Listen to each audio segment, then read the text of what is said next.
आपको कोई प्रेत परेशान नहीं कर सकता, आपको कोई बाधा परेशान नहीं कर सकता।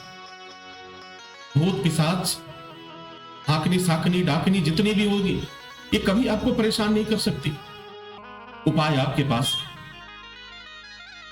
और सत्य सिद्धांत की बात कहता, भगवान शिव ने जो तंत्र बताया, भगवान शिव ने जो मां पार्वती से तंत्र बताया, उस तंत्र का प्रयोग करो और आप सामर्थ्यवान हो। इसे सिद्ध करने की भी आवश्यकता नहीं है, कहीं जाने की भी आवश्यकता नहीं है, और बहुत ज्यादा आपको कर्मकांड करने की भी आवश्यकता नहीं है।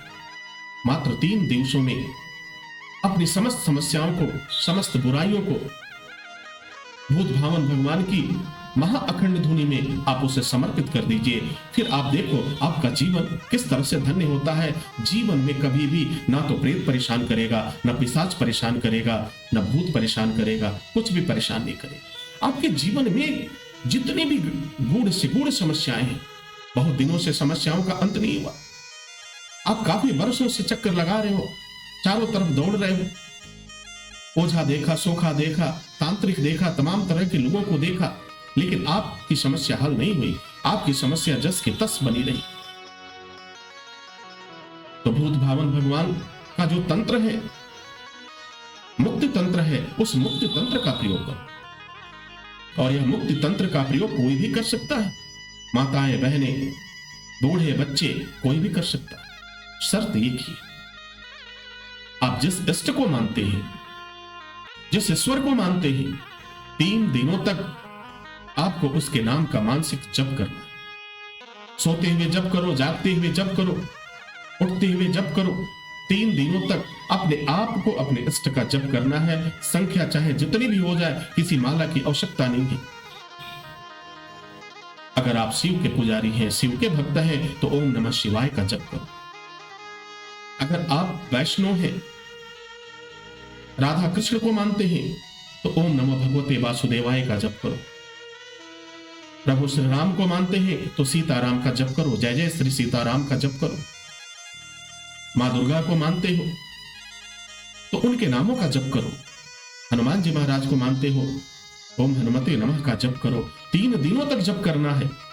आप जहां भी हो, जैसे भी हो, जिस अवस्था में हो, आपको करते रहना है। प्रथम दिवस जो अगर आप जप करते हो, तो इसका प्रमाण होता है कि ब्रह्मा जी का पहरा हनुमान जी की स्थिति से वो लगता है। यानी तीनों ही परिस्थितियों में हनुमान जी महाराज आपके साथ खड़े हो जाते हैं। प्रथम दिवस ब्रह्मा के नाम का होगा, दूसरा दिवस भगवान विष्णु के नाम का होगा, और तीसरा दिवस जो होगा भगवान शिव के नाम का होगा। और तीनों में पहरा किसका लगेगा? उसमें हनुमान जी महाराज का पहरा लगेगा महाराज। और दुनिया में कोई भी ऐसी शक्ति नहीं है, कोई भी ऐसा पिशाच नहीं है, कोई भी ऐसी बाधा नहीं है जो परमपिता परमेश्वर की समक्ष टिक पाए। और जहां हनुमान जी का पहरा लग जाए महाराज, किसी की मजाल क्या कि वो आपको परेशान कर दे। आपको कोई प्रेत, कोई पिशाच परेशान नहीं कर सकता। इस बात को हमेशा ध्यान रखें। और यह 3 जो मुक्ति तंत्र है, भगवान शिव का मुक्ति तंत्र है, इसका प्रयोग करिए। इसका प्रयोग करने के बाद आपका जीवन आनंदमय हो जाएगा, और फिर आपके जीवन में किसी भी तरह की बाधा नहीं रहेगी।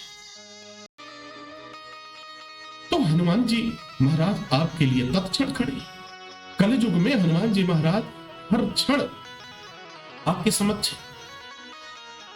बस अपनी बात उन तक पहुंचाने की आपको चेष्टा करनी है, प्रयास करना है, और 3 दिवस में आपको यह मुक्ति मिल जाएगा। और वह संदेश परमपिता परमेश्वर के समक्ष जाएगा, और समस्त बाधाएं आपको आपकी नष्ट हो जाएगी। इन बाधाओं से तो मुक्ति मिल गया। यदि आपके जीवन में किसी तरह की बुराई हो, जीवन में नशा करने की आदत हो, कोई इस तरह की बुराई हो, उसका भी संकल्प करो और इस मुक्ति तंत्र का प्रयोग करो। यह मुक्ति तंत्र तुम्हें उन सभी बुराइयों से मुक्त कर देगा, और फिर जीवन आनंदमय। तो भगवान शिव ने हमेशा कल्याण की भावना से ही आपको तंत्र प्रयोग करने की इजाजत दी। भगवान शिव ने हलाहल विष को धारण कर लिया, और उसे कंठ में धारण कर लिया, हृदय में नहीं जाने दिया, क्योंकि हृदय में तो परम पिता परमेश्वर का वास है, वहां तो प्रभु का वास है। तो भगवान शिव ने भी यह सोचा कि भाई अगर यह अंदर गया, यह विष अंदर गया तो पीड़ा पहुंचा, इसलिए इसे अंदर जाने की आवश्यकता ही नहीं है, इसे कंठ में ही धारण कर लो। और कंठ में धारण करने के वजह से भगवान शिव को नीलकंठ का नाम दिया। तो महाराज भगवान शिव के मुक्ति तंत्र का प्रयोग करो और अपने जीवन को खुशहाल बनाओ। बहुत परेशान होने की आवश्यकता नहीं है, यह आनंद का विषय है और ये खुद कर सकते, ना तो इसमें आपका बहुत समय लगने वाला है और ना ही बहुत कुछ खर्च होने वाला। यह आपकी व्यवस्था, आप जिस व्यवस्था में हैं उस व्यवस्था में आप करो और अपनी समस्त बुराइयों को भूत भावन भगवान के महाअखंड धुनी में समर्पित कर दीजिए।